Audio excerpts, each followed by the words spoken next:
With the release of the Dungeon Run, Blizzard Entertainment set a very high bar for any single-player Hearthstone content they release in the future, and their immediate follow-up in the Monster Hunt makes some bold steps to iterate on the previous formula. And while it falls a little bit short in some areas, their gambles paid off, and what they delivered was an innovative take on Hearthstone that complements the more traditional competitive experience.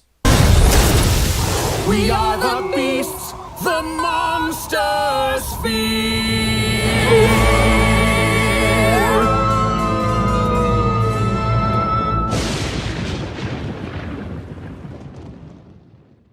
Like the Dungeon Run before it, Monster Hunt has you face off a random series of increasingly difficult bosses. Every boss you defeat will award you with a choice of 3 groups of cards to add to your deck, and the occasional artifact to supercharge your current strategy. What sets Monster Hunt apart from its predecessor is the decision to forego the traditional 9 classes, and instead focus on a whole new set of 4 heroes to play with.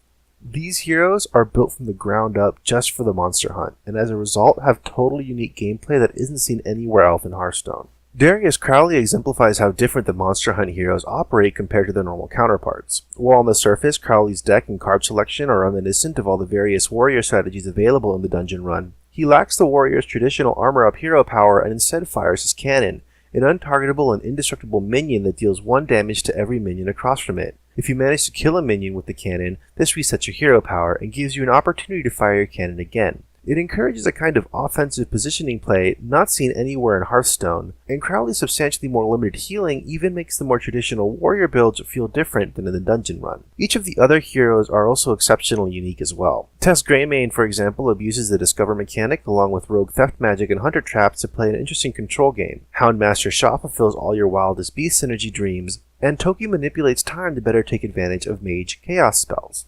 The Monster Hunt also reintroduces the story elements present in the old Hearthstone adventures, but absent from the Dungeon Run.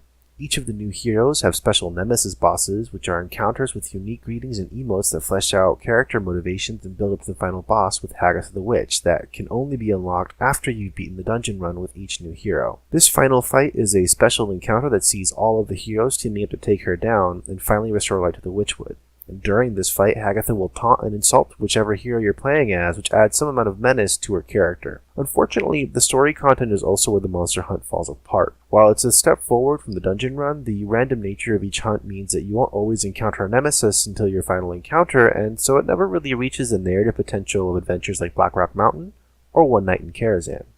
And speaking of falling short, the Monster Hunt also suffers from being an all-too-brief experience. Unlike the Dungeon Run, which allows you to play through with each of the 9 classes, the Monster Hunt only gives you the 4 new heroes to play with. With less than half of the roster, exhausting the Monster Hunt's initial content happens much more quickly than its predecessor. Of course, it's just a testament to the Monster Hunt's quality that the main complaint boils down to, I want more of it. Ultimately, the Monster Hunt is some of the best free content that Hearthstone has to offer and improves upon the Dungeon Run in a lot of really fun and interesting ways, even if it feels like a much shorter experience. I give the Monster Hunt a Blessing of Kings out of 5.